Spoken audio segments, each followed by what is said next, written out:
Good morning, good afternoon. Thanks for joining us today.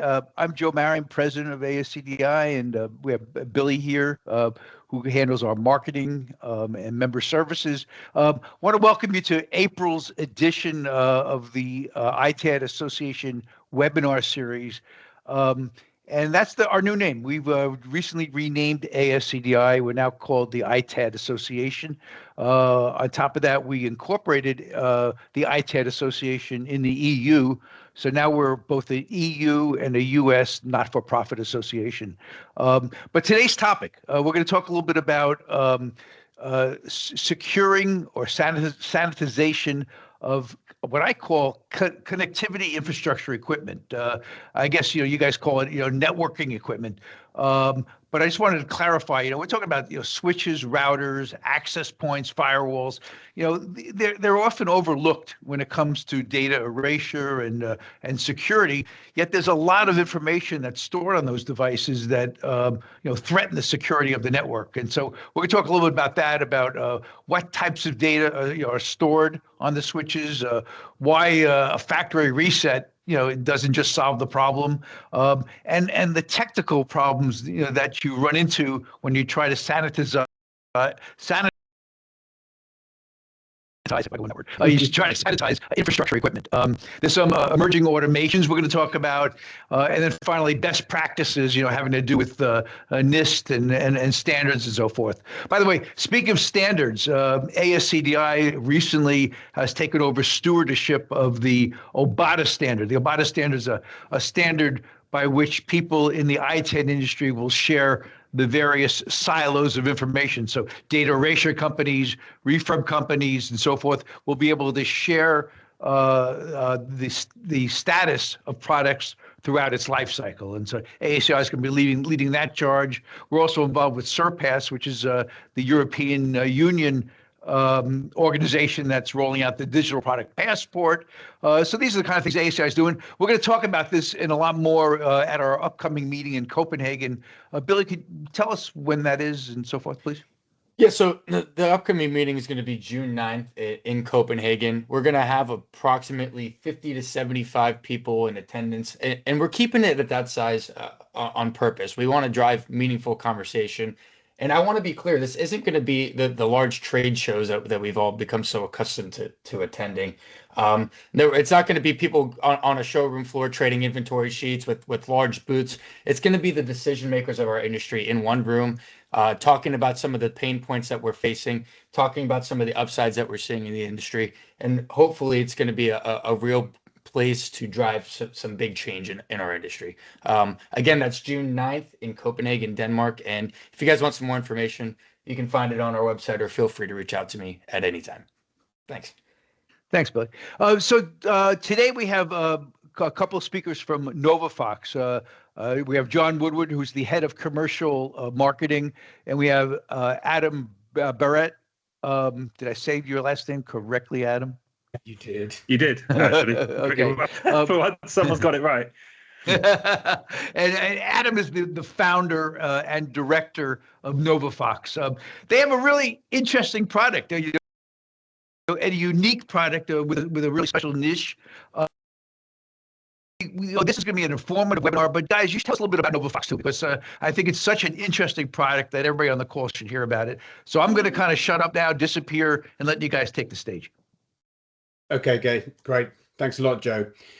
So yeah, I'm going to start by giving you a little bit more about the background of network erasure, what the challenges are, and ultimately we can certainly talk about a potential solution at the end of the presentation.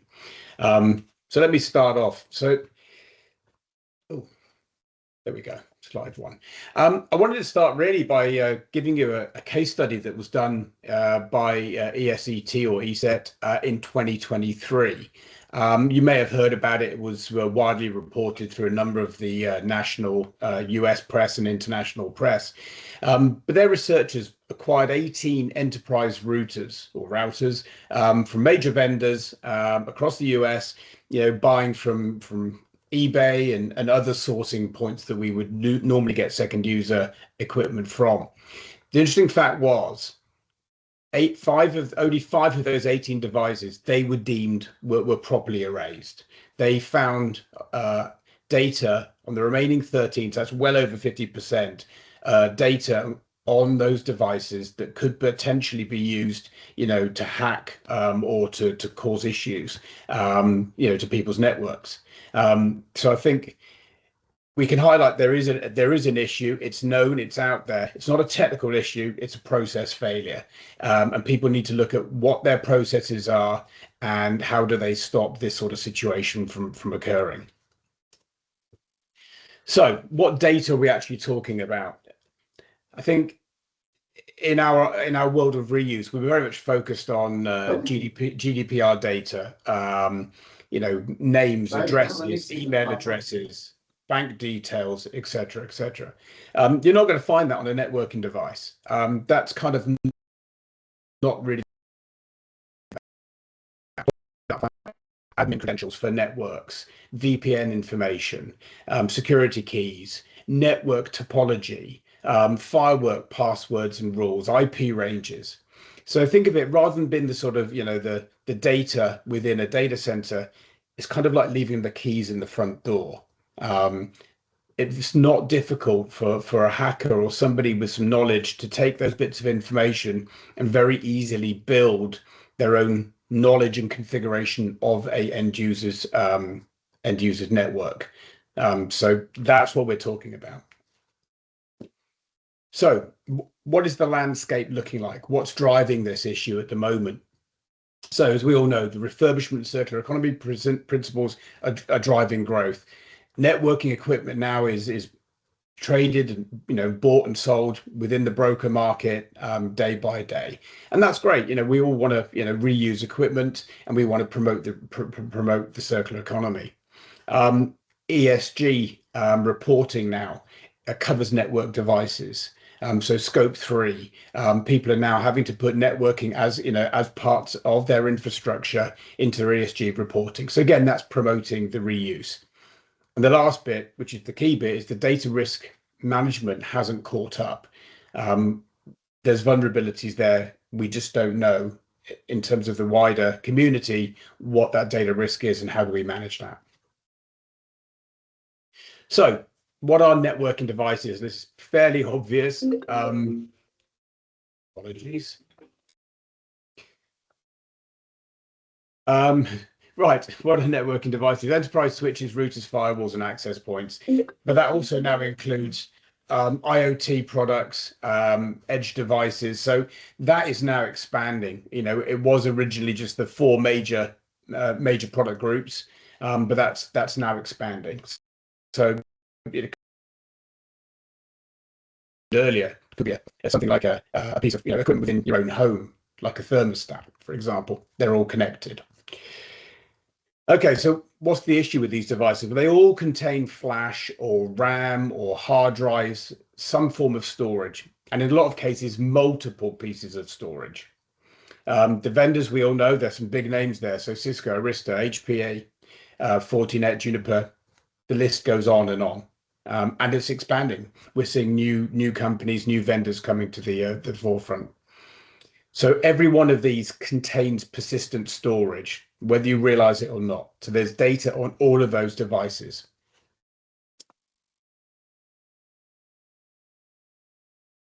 Right, the hidden problem. So we've all heard about, well, I'll just do a factory reset and that will do the trick. Factory reset may give you comfort, but it does not give you security. So by doing a factory reset, it's very similar to doing what we would say is just a delete on a hard drive.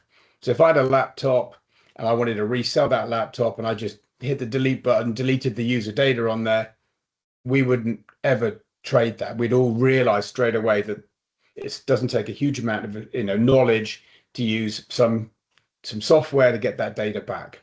And that's exactly the same with doing a factory reset. Adam, one thing maybe you could talk a little bit about. I know you did some research recently, not just on the factory reset, but actually using some of the onboard commands within devices. So things like the secure arrays. Yeah, so there's commands on devices, secure arrays, Juniper's a nice example. They have a single command. You run the command, and it looks like it's erasing all the data. What you actually find is, on some firmware, it does erase the data. On the newer firmware, it doesn't. So you actually run through, it takes 25, 30 minutes. You think, right, everything's been erased. If you then took the flash out and put it into a computer, half the data's still there. You've still got half the log files. You've still got metadata that you could use to reconstruct what was the device used for, which network was in, how was the network structured. The data's all still there. And if you look at things like Dell OS 10 switches, are a really nice example. If you get those wrong, you're going to brick your device. But if you don't erase it properly, every single command ever written to that device is stored in a log file hidden in the background. Including passwords. A reset, including passwords, and a reset doesn't remove it. So I think, still there. As you said, be very careful of the factory reset. It might make you feel comfortable, but believe you me, it's not doing everything you would expect or hope. And again, the difference is from vendor to vendor, you get mixed results. But what we're saying, certainly without proper sanitization, devices can leak enterprise data. So why does this keep happening? Well, we've just alluded there. There's very little standardization in terms of the products and the processes. We've seen two switches from the same vendor with very different methodologies in terms of the way they work. So in terms of creating a process to erase a device is very, very difficult. And it's done really on a device by device or a family by family method. So vendor inconsistency, as I just mentioned. People keep using manual command line input, which that's been the only way in the past of doing it. And is it better than nothing? Absolutely. But is it guaranteed? Also, absolutely not guaranteed. And of course, by doing that manual command line, you have no verification. You can't prove. And certainly, as we all know within the ITAD world, having the ability to provide an audit trail and verification that what you've done is absolutely key. The problem is, we standardized drives and other devices, end user devices. We haven't standardized networking. So why does networking fall through the cracks? As we say, drives and other devices standardized, automated, and verified. And until recently, networking has been fragmented, manual, and assumed. That's just the way the world is, unfortunately, at the moment. So what will your customers expect? And this is now really the way things are moving forward from here. So NIST, and in the second version, or the revision 2 in 2025, September 25, they've clearly defined what clear, purge, and destroy is around networking devices. They've included networking devices within ISM, information storage media. So as I said earlier, networking devices all contain storage media. So therefore, by the standard, you should be using the same clear, purge, and destroy methods that you would with any other storage media.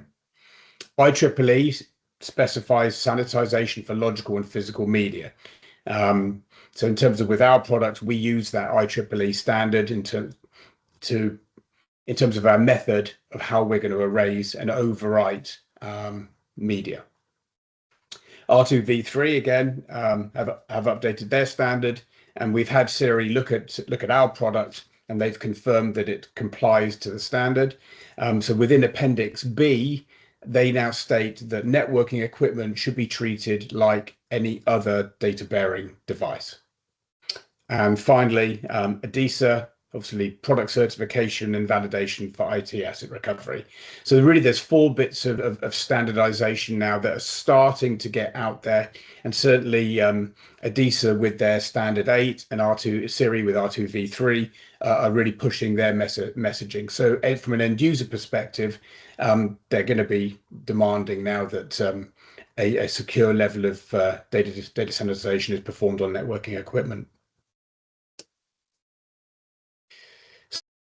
So what is the risks or the current risks in the ITAD and the second user space?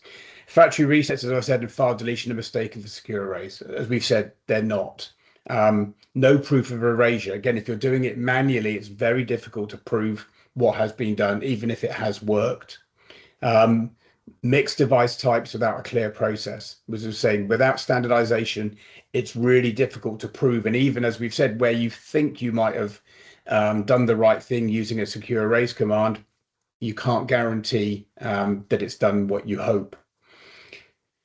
Limited staff training and documentation. Again, it tends to find within most ITADs, you've got a couple of really good high-end engineers that have trained themselves and researched networking equipment, and they've been able to use those command line inputs to do the best they can. But again, it's a human error risk. And the last one, which I think is really true, is fear of getting it wrong. You know, sometimes it's easy to do nothing rather than try to do something that you might get wrong. And I think that's certainly, you know, a case of what's happened in the past. Yeah, can I add? I'm going to add something in here as well. Yeah, and sure. this is when you get to this point, and you know you have your approach to the device, you don't know how to process the device. The default up until 2 years ago was Google it. So you go into Google, you're typing the device, typing the model, typing what you're trying to do, and you would manually go through, try and find the commands. You're going to find user manuals that will give you a command that, as we all know now from the research we've been doing, may or may not work. Now people are reverting back to things like AI, and they're asking ChatGPT or they're asking Claude and saying, how do I raise this device? And you get an answer. And it's 50-50, to be honest. Half the time the commands don't even work. And if they do work, they're the wrong commands. You know, I've done some research and playing around with this. And, you know, AI just makes stuff up. And in this world, making stuff up is really, really dangerous, because you run a command, you get a response, and you think, I'm done. But you're not. So, you know, for fear of getting it wrong, people are now relying on AI, and on relying on AI, they're getting it wrong more than they used to. So the world is changing, but unfortunately, it's not catching up in a good way. I guess there's also another risk for ITADs as well, which I haven't put on here, which is a loss of revenue. So, you know, if you're fear of getting it wrong and you take the other approach of destroy, and you're going to destroy good product, then obviously there's a loss of potential remarketing revenue too. Yeah. So what does good look like? So as far as data sanitization, one connection, and the reason I say one connection, you need to have a relationship between a solution and the device.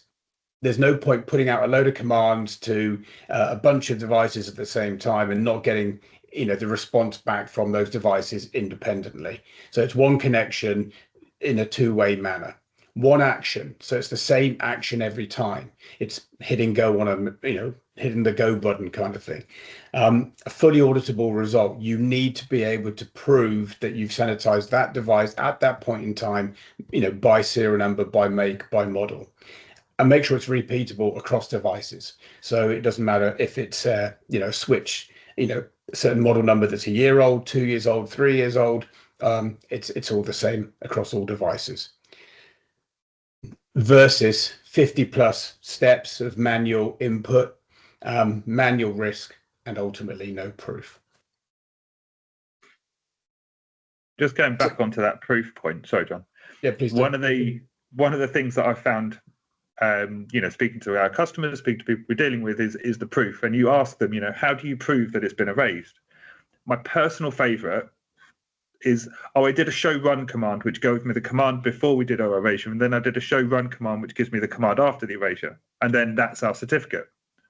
Well, you just shared everything you just erased in public, because the initial show run command has a lot of the information you don't want getting out.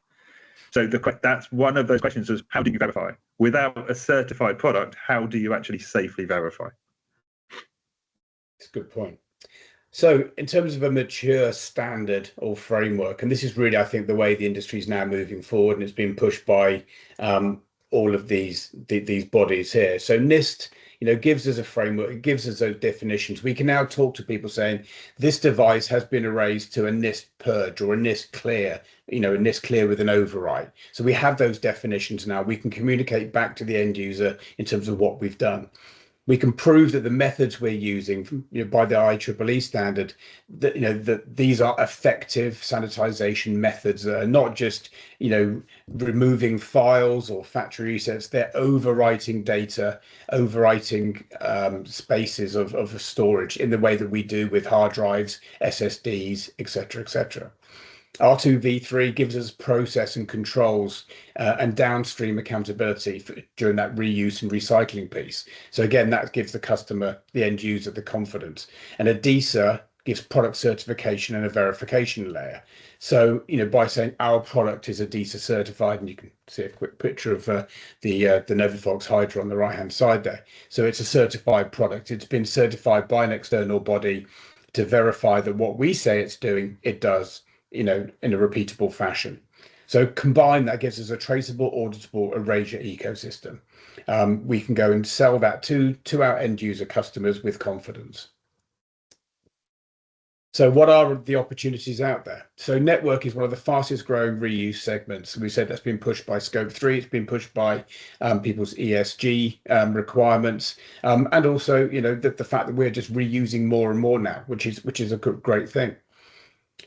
Customers demand proof of erasure and compliance. So we can do that. We can give them that proof of erasure, and we can prove that we're compliant to those standards. At the moment, there isn't a huge amount of options out there. So there's not many ITADs going to the market promoting secure erasure of networking devices. So it's an open opportunity. Now's a great time to go out and talk to your end users and promote it. I believe you charge your customers to process laptops, end user devices, servers, storage. There is absolutely no reason why you shouldn't be charging customers to data erase networking kit. So it should be additional revenue for all ITADs. So if you don't do it and you have no proof of erasure, you are potentially reducing the asset value. If people are saying, has it been erased, and you can't say, yes, it has, on the remarketing piece, then it's kind of like, well, okay, I might take it for spare parts, but I'm not going to sell that onto my customer. Proof increases resale confidence and price. We know that for sure. It gives you opportunities to upsell ITAD collection and processing, as I've already mentioned. So there is an opportunity, and there's a window, and the window will close over time. So now's a great time. So in terms of looking ahead, what do you need to bear in mind? Treat every connected device as data bearing, as it says in R2v3. Adopt R2v3, NIST, and IEEE aligned processes. So work with solutions that conform to those standards. Trace and verify each data erasure as you would with any other data bearing asset. And education will absolutely drive the sector forward. And ultimately, it will bring additional revenue for everybody. Education within the ITAD, but also education within the end user community. So the next two lines, something I picked up, and I think it really holds real. If it connects to a network, it holds data. If it holds data, you're responsible for it. And I think that works across any connected device. So the industry solved this issue for drives and other storage media. Networking is next, so we can all play our part. So the tools do exist now to do this properly and at scale. Just happens that we might have an option there too. So if you want to talk to us about our solution, we're obviously more than happy to do that. So these are really the three questions you should be asking yourself within your own ITAD. Are you certifying network device erasure today? Yes or no? Would your customer accept a factory reset as proof? You can take obviously what you've learned today as to help you answer that question. And could you defend your process in an audit? I think that's the absolute key one. If you get audited by an external body, can you defend it? Is it an auditable process? If you can answer yes to those three, then fantastic, you're in a really good space. If you're not, then I think it's probably time to take a look at what your processes are and what the options are out there. As I said, if we can help, we're more than happy to do so. You can either contact myself or Adam. We're more than happy just to talk about the industry. We can talk about our product for sure. But feel free to reach out and to contact us. Is there any questions from anybody out there we could answer?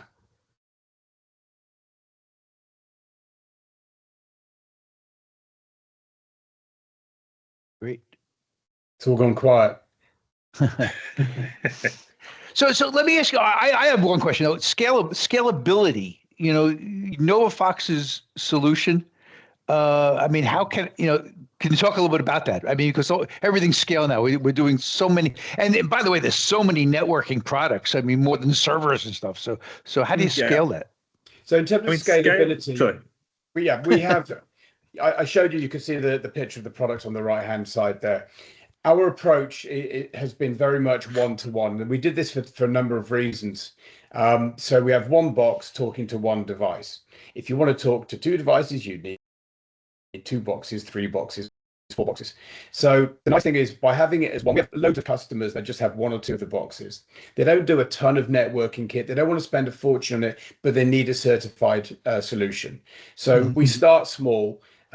We have customers also using 25 boxes in one location, and they've taken those, they've mounted them on shelves, and they have each one. The main reason that we need the physical box is around breaking of passwords within the device.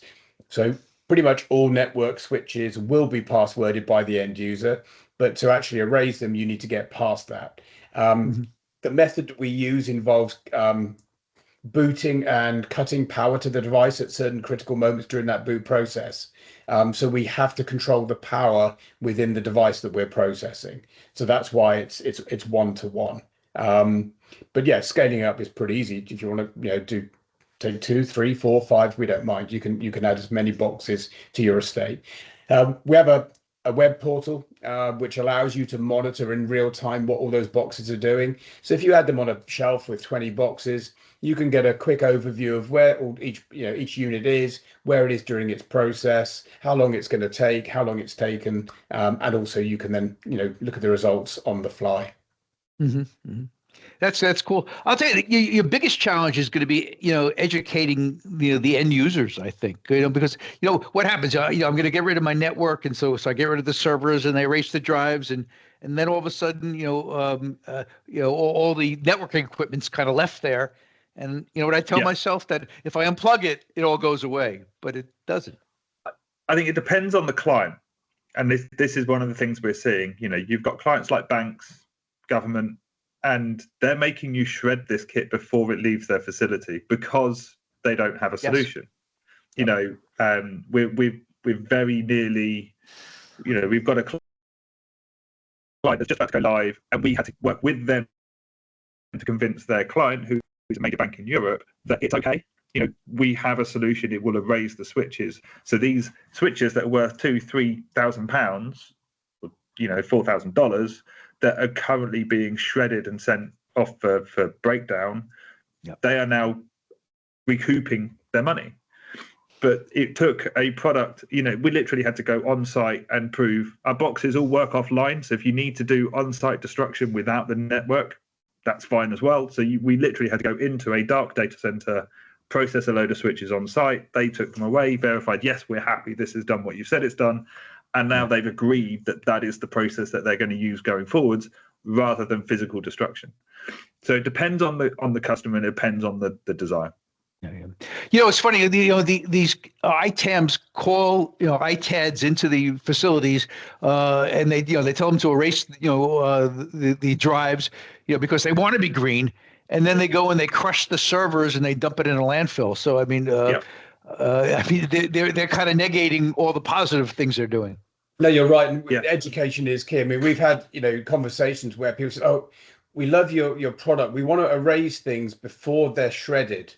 And I'm like, well, surely shredding will do the job. But this is, again, world banks are looking to they want a certificate of data erasure and then destroy it afterwards. So again, it's like, this is the whole education piece of going, well, actually, you don't need to destroy it anymore afterwards. You can reuse it. You can reuse it internally, or it can be remarketed. So I think certainly in terms of educating the ITAD sector, that's not too difficult, because we can prove now that there's a reliable way of making additional revenue by processing network equipment in the erasure piece, and then also in the remarketing bit. So I think from the ITAD point of view, we'll all see benefits. It's really at the end user piece, and it always takes time for that to filter down, and it will do. It has done on other products. It's just time. But yeah, we'll get there. Guys, Adam, John, thank you guys. I think it was really fascinating. For you folks on the call, we're going to send out an email tomorrow with a copy of a recording of this conversation. We're going to post it on YouTube, on the ASI's website, and we'll also send you NovaFox's contact information. So if you need to contact them for any of this, for more detail, feel free to do so. Hopefully, we'll see you all in Copenhagen, June 9th. Details are starting to get emailed out, so register soon. We have a limited number of seats, and hopefully we'll get to see you there. Guys, thank you. Have a good rest of the day.